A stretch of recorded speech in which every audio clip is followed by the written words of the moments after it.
Hey, so if your template is not saving in Mailchimp, yeah, like you click save but nothing happens, or your changes disappear, that can be really frustrating. In this step-by-step guide, I'll show you how to fix it.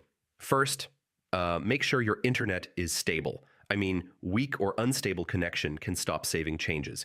Next, yeah, refresh the page and try saving again. I mean, temporary glitches can block the save function.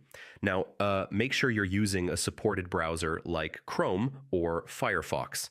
I mean, unsupported browsers can break editing features. Yeah, corrupted cache can prevent templates from saving properly. Clearing cache often fixes this.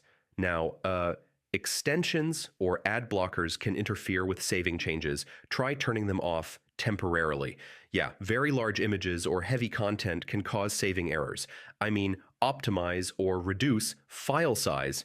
Now, session issues can break saving functions. Logging out and back in refreshes everything.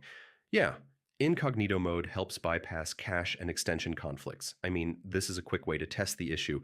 If nothing works, check if Mailchimp is having server issues. I mean, outages can stop saving changes. So yeah, that's how you fix Mailchimp template not saving. Most of the time, it's browser issues, cache, or content size. Try these steps and your template should save properly. Thanks for watching.